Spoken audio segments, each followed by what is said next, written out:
దేవుని వాక్యానికి స్పందించి విధేయులై ఉజ్జీవానికి నాంది పలికిన రాజులు, నాయకులు ఎంతోమంది ఉంటున్నారు. ఇంతకీ దేవుని వాక్యం ఎలాంటి మార్పు తీసుకువస్తుంది? ఈ విషయాలను నేటి ఈ పాఠంలో ఆలోచిద్దాం.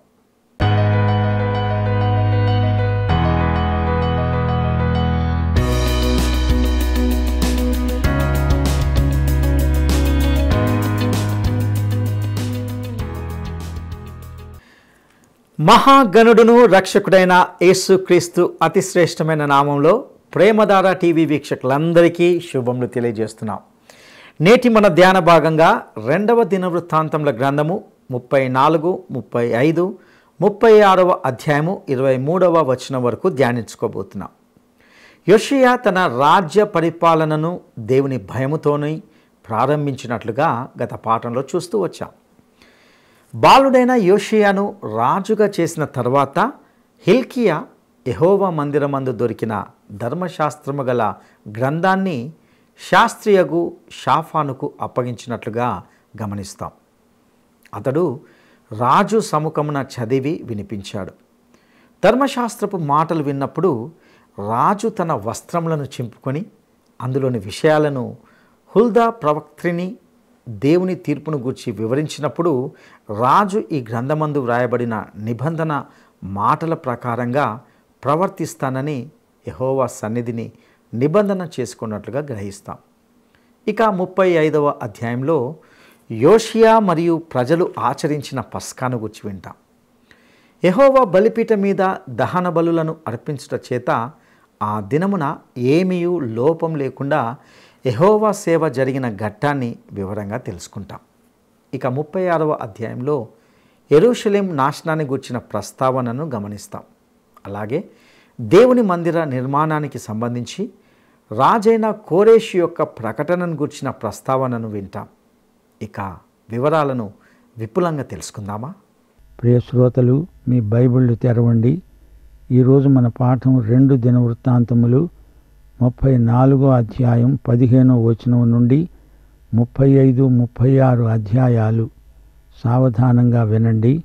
మోషే ద్వారా యెహోవా దయచేసిన ధర్మశాస్త్ర గ్రంథము యాజకుడైన హిల్కీయాకు కనపడింది.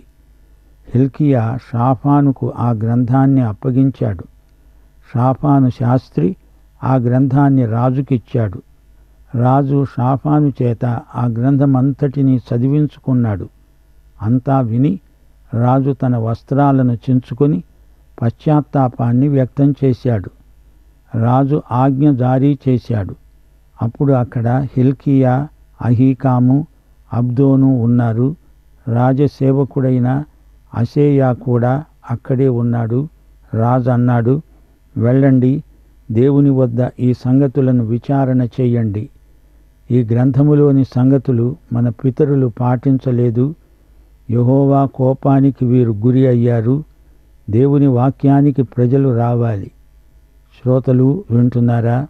దేవుని వాక్యం దొరికింది. బంగారము కంటే, అపరంజి కంటే దేవుని వాక్యం విలువైనది. రాజు దేవుని వాక్యం విని మారు మనసు పొందాడు. దేవుని వాక్యం పురావస్తు ప్రదర్శనశాలలో ఉంచవలసిన గ్రంథం కాదు. ఇది సజీవమైన దేవుని వాక్యం. దేవుడు రాజును కనికరించాడు. అతని మనవిని ఆలకించాడు. రాజు దేవుని వాక్యానికి విధేయుడయ్యాడు. దేవుని వాక్యాన్ని చదవాలి, ధ్యానించాలి, జీవించాలి. అంతటా అందరూ యెహోవా మందిరమునకు రాగా యెహోవా మందిరమందు దొరికిన నిబంధన గ్రంథము మాటలన్నీ వారికి వినిపించబడ్డాయి. రాజులో గొప్ప పరివర్తన వచ్చింది. రాజు దేవునితో నిబంధన చేసుకున్నాడు. ఈ గ్రంథములో చెప్పబడినట్లు చేస్తాను అని ప్రమాణం చేశాడు. రాజు, అతనితో పాటు ప్రజలు దేవునితో నిబంధన చేసుకున్నారు. అందరూ కలిసి బహిరంగ ప్రమాణం చేశారు. బైబిల్ జ్ఞానం నీలో విధేయత, సేవాభావం కలిగించాలి. రాజు వాక్యం వినగానే మారు మనసు పొందినవాడై దేవునికి విధేయుడయ్యాడు. బైబిలు గ్రంథకర్తకు విధేయుడవటం బైబిలు జ్ఞానానికి ఫలితమే. ఈ రోజున సంఘాలలోనూ వ్యక్తిగత క్రైస్తవ జీవితాలలోనూ వాక్య ఉజ్జీవం రావలసిన అవసరం ఎంతో ఉంది. యోషియా రాజు ఈ ఉజ్జీవ అనుభవానికి ఎంతగానో మారిపోయాడు. ఉజ్జీవం రాకపోవడానికి కారణం లౌకిక మనస్తత్వం.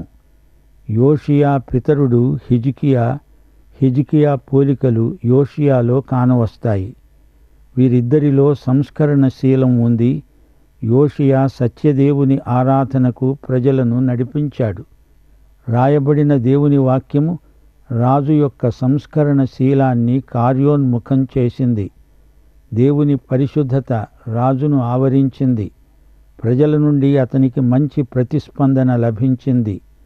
అక్కడి ప్రజలలో కొందరికి అర్ధమనస్కత ఉంది. వాక్య ప్రమాణానికి మనం ఎదగాలి. నీవు దేవుని వాక్య ప్రమాణానికి ఎదగకపోతే ఎంతో నష్టపోతావు. తన ముత్తాత అయిన హిజ్కియాలాగే యోషియా దేవాలయాన్ని శుద్ధి చేశాడు. అంతా బాగానే ఉంది గాని యోషియా ఒక తప్పు చేశాడు. దేవుడు చెప్పినా వినిపించుకోకుండా సైన్య సంబంధమైన సంఘర్షణలో చిక్కుకున్నాడు. యోషియా దక్షిణ రాజ్యమైన యూదాకు ఇతడు 18వ రాజు. తండ్రి పేరు ఆమోను, తల్లి ఎదీదా. ఇతని కుమారుడు యెహోయాహాజు.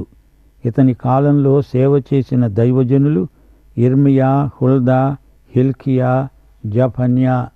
యోషియా చిన్న వయసులోనే గొప్ప జ్ఞానాన్ని ప్రదర్శించాడు. 1 తిమోతి 4:12 పౌలు హెచ్చరిక, నీ యవ్వనమును బట్టి ఎవ్వడూ నిన్ను తృణీకరించనీయవద్దు. మాటలో, ప్రవర్తనలో, ప్రేమలో, విశ్వాసములో, పవిత్రతలో విశ్వాసులకు మాదిరిగా ఉండు. యోషియాకు దొరికిన ధర్మశాస్త్ర గ్రంథం ద్వితీయోపదేశకాండం. దుష్ట రాజుల పరిపాలనలో ఈ గ్రంథం సామాను అడుగున పడిపోయింది. ఈ గ్రంథం విన్న తరువాత యోషియా తన కర్తవ్యమేదో తెలుసుకోగలిగాడు.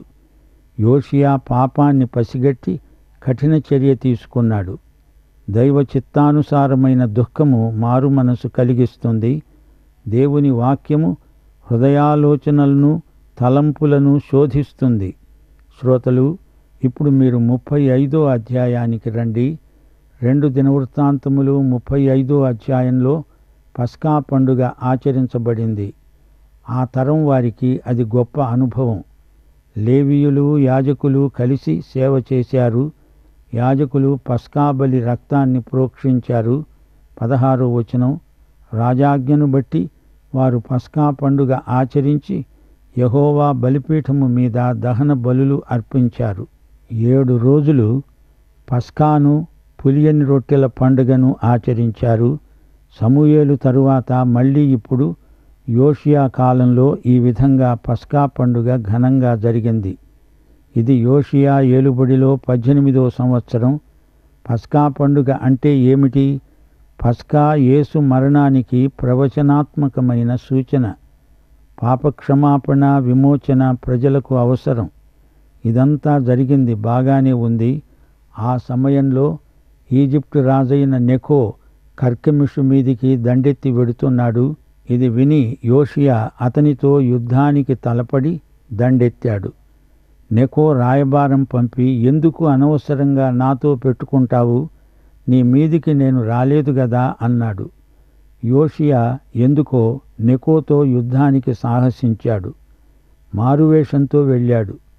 23వ వచనం నుండి, యోషియాకు యుద్ధరంగంలో బాణాలు తగిలాయి. సేవకులు అతన్ని మరో రథమెక్కించారు. యెరూషలేముకు వెడుతూ యోషియా చనిపోయాడు. యూదా, యెరూషలేము వారందరూ ప్రలాపించారు. సోదరీ సోదరులారా, వింటున్నారా? యోషియా మంచి రాజు, గొప్ప రాజు. అతని మరణంతో జాతీయ ఉజ్జీవం ఆగిపోయింది. దక్షిణ రాజ్యమైన యూదా మీద దేవుని తీర్పు నిలిచి ఉంది. ఇప్పుడు మనం 2 దినవృత్తాంతములు 36వ అధ్యాయానికి వచ్చాము. ఇది ఈ గ్రంథంలో చిట్టచివరి అధ్యాయం. యూదా రాజ్యానికి ఒక జాతిగా చివరి ఘడియలు రానే వచ్చాయి. యూదా రాజ్యానికి యోషియా చిట్టచివరి మంచి రాజు. అతని తదనంతరం వచ్చిన వారందరూ చెడ్డరాజులు. వారి పరిపాలనా కాలంలో దేవుని తీర్పు తీవ్రంగా దక్షిణ దేశం మీదికి వచ్చింది. జాతి నిర్వీర్యమైపోయింది.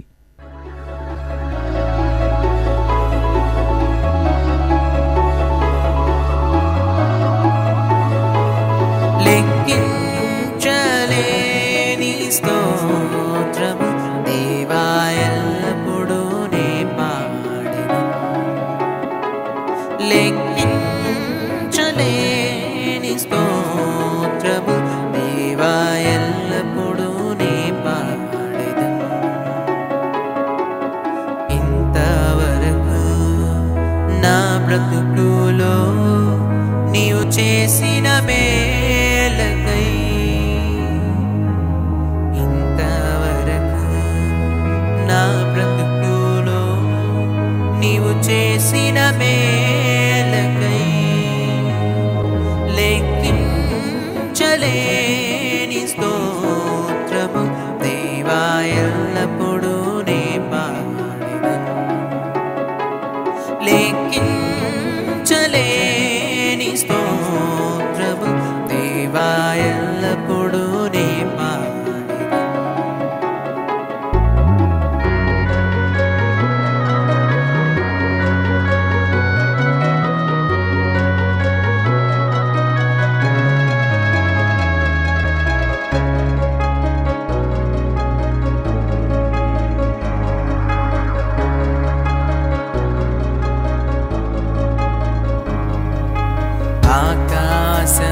ఆకాశమహాకాశము దాని క్రిందున్న ఆకాశము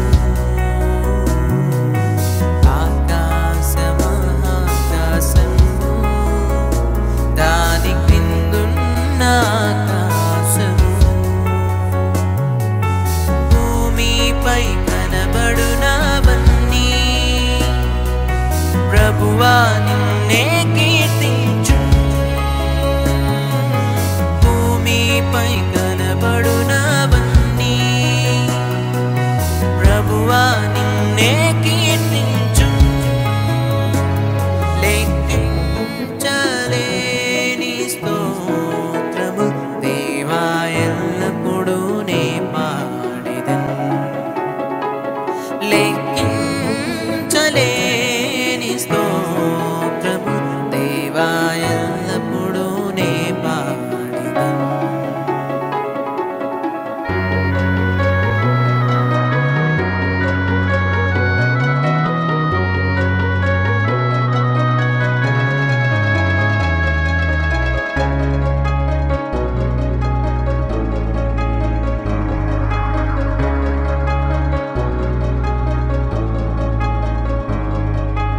అడవిలో నివసించునవన్నీ సుడిగాలి మంచును. అడవిలో నివసించునవన్నీ సుడిగాలి మంచును. భూమిలో ఉన్నవన్నీ దేవా నిన్నే పొగడును. భూమిలో ఉన్నవన్నీ దేవా నిన్నే పొగడును. లెక్కించలేని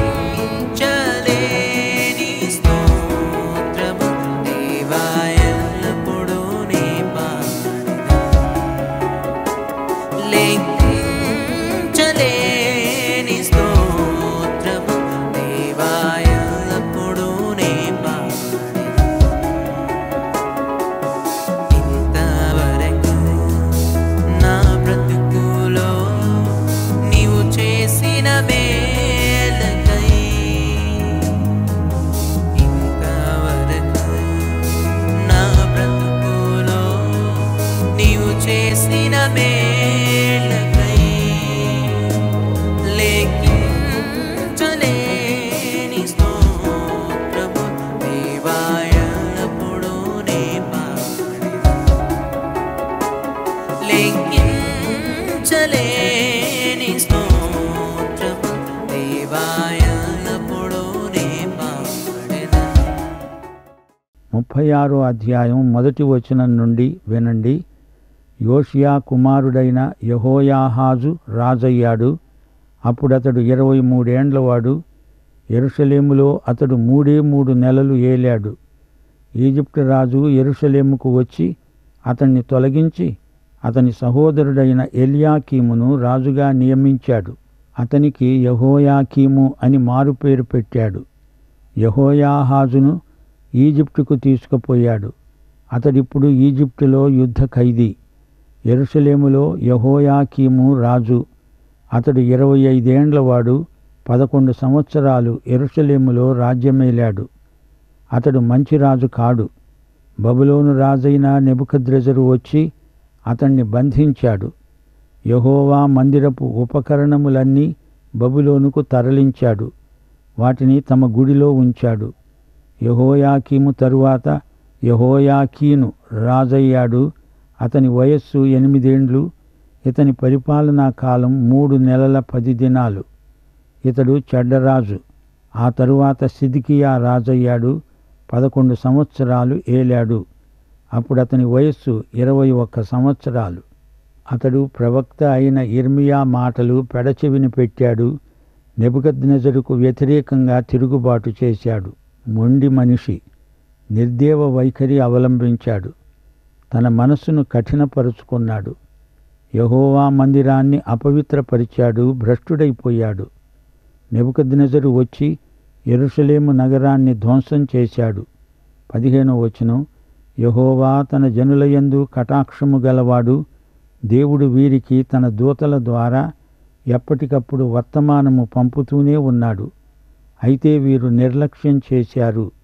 దేవుని వాక్యాన్ని తృణీకరించారు. ఆయన ప్రవక్తలను హింసిస్తూ వచ్చారు. యెహోవా కోపం వారి మీదికి వచ్చింది. కల్దీయుల రాజును దేవుడే వారి మీదికి పంపాడు. యెహోవా మందిరములోనే వారి యువకులను కల్దీయ రాజు ఖడ్గముతో సంహరించాడు. నిర్దాక్షిణ్యంగా జనాన్ని ఊచకోత కోశాడు. శత్రువు తనకు దొరికిన ద్రవ్యమంతా బబులోనుకు తరలించాడు. కల్దీయులు దేవుని మందిరాన్ని తగలబెట్టారు. యెరూషలేము ప్రాకారాన్ని పడగొట్టారు. పట్టణాలను దగ్ధం చేశారు. మిగిలిన జనాన్ని బబులోనుకు చెరగొనిపోయారు. పారసీక రాజ్యం వచ్చే వరకు వారు అక్కడే ఉండి బబులోనులో దాసులుగా బ్రతికారు. ప్రియ శ్రోతలు, వింటున్నారా? ఇదంతా దేవుని తీర్పు. 21వ వచనం ఏమంటోంది? యెహోవా మాట ఇలా నెరవేరింది. ఈ విధంగా దేశం విశ్రాంతి దినాలను అనుభవించింది. దేశము పాడుగా ఉన్న 70 సంవత్సరాల కాలము దేశం విశ్రాంతి దినాలను అనుభవించింది. దేవుని చిత్తం ఎలా నెరవేరింది? వారు దేవుని ప్రవక్తలను తిరస్కరించారు. దేవుడు వారి పట్ల దీర్ఘశాంతముతో వ్యవహరించాడు. యూదా రాజ్యం పతనమైపోయింది. 490 సంవత్సరాలు వారు ఇశ్రాయేలీయులు సబ్బాతు సంవత్సరాలను పాటించి ఉండలేదు. భూమి విషయమై ధర్మశాస్త్ర నియమాలను వారు ఉల్లంఘించారు. లేవియకాండం 25వ అధ్యాయమందలి నియమాలను వీరు మీరారు. భూమికి కూడా విశ్రాంతినివ్వాలి. ప్రతి 7వ సంవత్సరం భూమికి మహావిశ్రాంతి. అయితే వారు 490 సంవత్సరాలు దేవుని ఆజ్ఞను మీరుతూనే ఉన్నారు. అందుకే వారు పరాయి దేశానికి చెరపోయారు. అది 70 సంవత్సరాల చెర. ప్రియ సోదరీ సోదరులారా, దేవుడు వెక్కిరించబడడు. ఎవడు ఏది విత్తితే అదే పంట కోస్తాడు. గలతీ పత్రిక 6వ అధ్యాయం 7వ వచనం. అందుకే 70 సంవత్సరాలు దేవుని ప్రజలు కఠినమైన చెరను అనుభవించవలసి వచ్చింది. ముగింపులో మా శ్రోతలు గుర్తించవలసిన మరొక సత్యమున్నది. ఈ గ్రంథంలో 5 ఉజ్జీవాలను మనం చూచాము. 1 ఆసా, 2 యెహోషాపాతు, 3 యోవాషు, 4 హిజ్కియా, 5 యోషియా. ఈ 5గురు రాజుల కాలంలో దేశం గొప్ప ఉజ్జీవాన్ని అనుభవించింది. ఇప్పుడు 22, 23 వచనాలలో ఈ గ్రంథం ముగింపునకు వస్తోంది. పారసీక దేశపు రాజైన కోరెషు ఆజ్ఞ. ఆకాశమందలి దేవుడైన యెహోవా లోకమందున్న సకల జనములను నా వశము చేసి యూదా దేశమందున్న యెరూషలేములో తనకు మందిరాన్ని కట్టించుమని నాకు ఆజ్ఞ ఇచ్చి ఉన్నాడు. మీలో ఎవరు ఆయన జనులై ఉన్నారో వారు బయలుదేరవచ్చు. వారి దేవుడైన యెహోవా వారికి తోడై ఉండునుగాక. ఇంతటితో ఈ గ్రంథం సమాప్తం. గమనించాలి, తన ప్రజలు దూరదేశంలో ఉన్నారు. వారు దుర్భరమైన ప్రవాస జీవితం గడుపుతున్నారు. అయినా దేవుడు వారిని మరిచిపోలేదు. మన దేవుడు ఎంతైనా దయగలవాడు. ఈ గ్రంథం ముగింపులో దేవాలయ పునర్నిర్మాణాన్ని గురించి చెప్పబడింది. ఇర్మియా ప్రవచనమిదే. ఇర్మియా 29వ అధ్యాయం 10వ వచనం.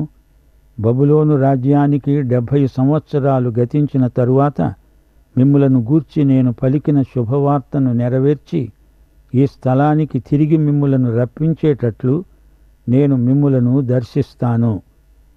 అంత కోపంలో కూడా దేవుడు కనికరమే చూపుతాడు. హబక్కూకు 3వ అధ్యాయం 2వ వచనం. దేవా, కోపిస్తూనే వాత్సల్యాన్ని జ్ఞాపకానికి తెచ్చుకో. ప్రియ శ్రోతలు వింటున్నారా? యూదా ఇశ్రాయేలు రాజ్యాల చరిత్ర ఎలా నడిచిందో వింటుంటే మీకేమనిపిస్తోంది? దేవుడు చరిత్రకు దేవుడు. రాజులందరూ రారాజైన యేసుక్రీస్తుకు సామంతులు. రాజులకు రాజు త్వరలో రాబోతున్నాడు. యోషియా రాజు విషాదకరమైన మరణానికి గురి అయ్యాడని చెప్పుకున్నాము గదా. నెకో ఈజిప్ట్ రాజు. యూదా రాజ్యం గుండా నెకో సైన్యాలు వెడుతున్నాయి. బబులోనుకు మిత్రరాజ్యంగా ఈజిప్టు అష్షూరులో యుద్ధానికి తలపడింది. ఇది కార్కెమెషు యుద్ధం. అది బబులోను అష్షూరు మధ్య జరిగిన యుద్ధం. యోషియాకు దానితో సంబంధమేమిటి? అనవసరంగా ఈజిప్టు రాజును ముట్టడించాడు. ఇది తెలివి తక్కువ పని. దేవుని బిడ్డలు తమ తెలివి తక్కువతనం చేత ఇలాంటి చిక్కుల్లో పడిపోతూ ఉంటారు. దీనినే స్వయంకృతాపరాధం అంటారు. నా జోలికి రావద్దు అని నెకో చెప్తున్నా కయ్యానికి కాలు దువ్వాడు. మెగిద్దో లోయలో యోషియా రాజు గాయపడ్డాడు. మెగిద్దో లోయ ఎస్ట్రెలోను మైదానంలో ఉంది.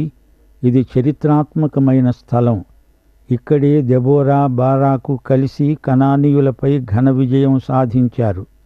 ఇక్కడే గిద్యోను మిద్యానీయులను జయించాడు. ఇక్కడే దావీదు గొల్యాతును సంహరించాడు. ఈ స్థలమందే ఫిలిష్తీయులు సౌలు రాజును చంపేశారు. ఇక్కడే హార్మెగిద్దోను మహాసంగ్రామం జరగబోతోంది. ప్రకటన 16వ అధ్యాయం 16వ వచనం.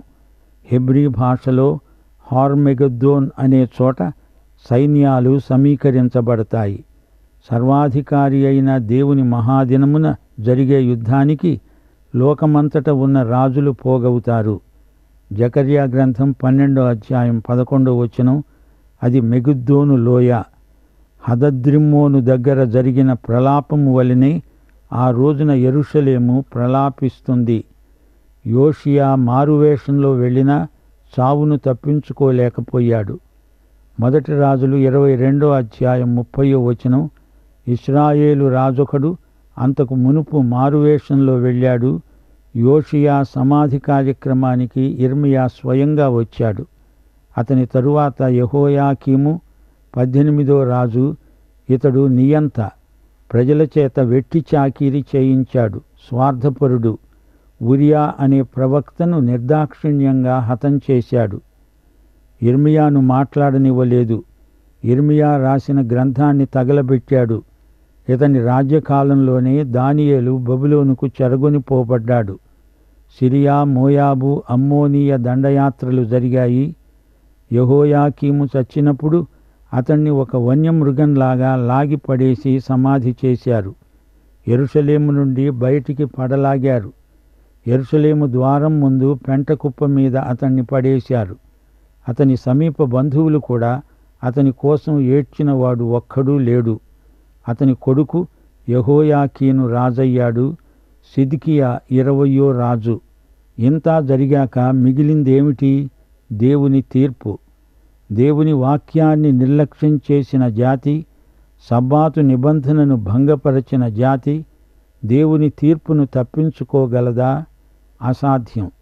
దేవుని ఆలయాన్ని దొంగల గుహగా మార్చిన జాతి దేవుని ఆగ్రహానికి గురి కావటంలో ఆశ్చర్యమేముంది? శత్రువు వచ్చి దేవుని ఆలయాన్ని అపవిత్రపరిచాడంటే గ్రహించగలం. మరి యాజకులు, ప్రజలు ఒకటై దేవుని ఆలయాన్ని అపవిత్రపరిచారే, దేవుడు వీరిని ఏం చెయ్యాలి? నెబుకద్నెజరు యెరూషలేమును బబులోనుకు తీసుకుపోగా యూద నాయకులు బబులోనును యెరూషలేముకు తెచ్చారు. సోదరుడా, సోదరి, నీవు రక్షించబడ్డావా? పాఠం ఇంతటితో సమాప్తం. మన ప్రభు అయిన యేసుక్రీస్తు వారి దివ్య కృప, తండ్రి అయిన దేవుని పరమ ప్రేమ, పరిశుద్ధాత్మ యొక్క అన్యోన్య సహవాసము, సమాధానము మనకందరికీ సదాకాలము తోడై ఉండునుగాక. ఆమేన్.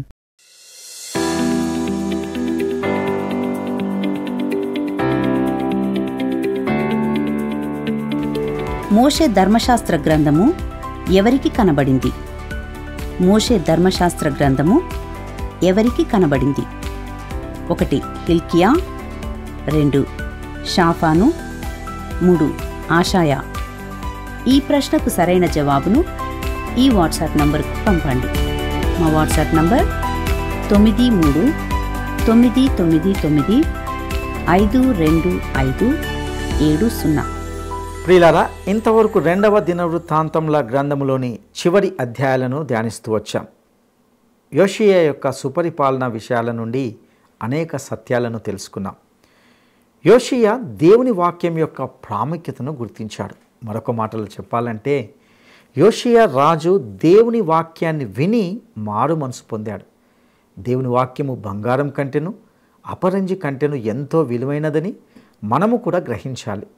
దేవుని వాక్యము సజీవమైనది. దాన్ని మనము చదవాలి, ధ్యానించాలి, ఆ ప్రకారము జీవించాలి. యోషియా దేవుని వాక్యమందలి సత్యాలను పూర్ణ హృదయముతో, పూర్ణ మనస్సుతో పాటిస్తానని ప్రమాణం చేశాడు. దేవుని వాక్య జ్ఞానము విధేయతను కలిగిస్తుంది, మారు మనసుకు నడిపిస్తుంది. యోషియా యవన కాలంలోనే తన ప్రజలను కూడా అట్టి అనుభవంలోనికి నడిపించాడు. యోషియా పాపంపై కఠిన చర్య తీసుకున్నాడు. దేవుని వాక్యము హృదయ ఆలోచనలను, తలంపులను శోధిస్తుంది. అదేవిధంగా యోషియా పస్కా పండుగను కూడా ఆచరించాడు. ఈ పస్కా యేసు మరణానికి ప్రవచనాత్మకమైన సూచనగా ఉంటున్నది. యోషియా ఒక చిన్న తప్పు ద్వారా మరణమయ్యాడు. అతని మరణం తర్వాత ఉజ్జీవం ఆగిపోయింది. దేశంలో ఆధ్యాత్మికత చీకటి వైపు పయనించినట్లుగా చూస్తాం. యోషియా కుమారుడైన యెహోయాకీము రాజయ్యాక ప్రజలు ఇంకా అంధకారంలోకి వెళ్ళారు. ప్రజలు దేవుని ప్రవక్తలను తిరస్కరించారు. దేవుని తీర్పుకు గురైనట్లుగా చూశాం. ప్రియులారా, ఇంతవరకు దినవృత్తాంతముల గ్రంథ ధ్యానాలను అధ్యయనం చేస్తూ వచ్చాం. ఇందులో 5 ఉజ్జీవాలు ఉంటున్నాయి. ఆసా, యెహోషాపాతు, యోవాషు, హిజ్కియా మరియు యోవాషు కాలాలలో ఉజ్జీవం వచ్చినట్లుగా చూశాం. వీరందరూ దేవుని వాక్యానికి విలువ ఇచ్చి దానికి విధేయులైనట్లుగా మనం చూస్తాం. ఈ ఉజ్జీవం అందుకే వచ్చింది. మనకు కూడా అట్టి ఉజ్జీవం కలగాలని ఆశిద్దాం. నేటితో దినవృత్తాంతముల గ్రంథ ధ్యానాలను ముగించుకుంటున్నాం. మరొక గ్రంథ ధ్యానాలతో తిరిగి కలుద్దాం. అంతవరకు ప్రభు మనకు తోడైండి నడిపించునుగాక. దైవాశీస్సులు.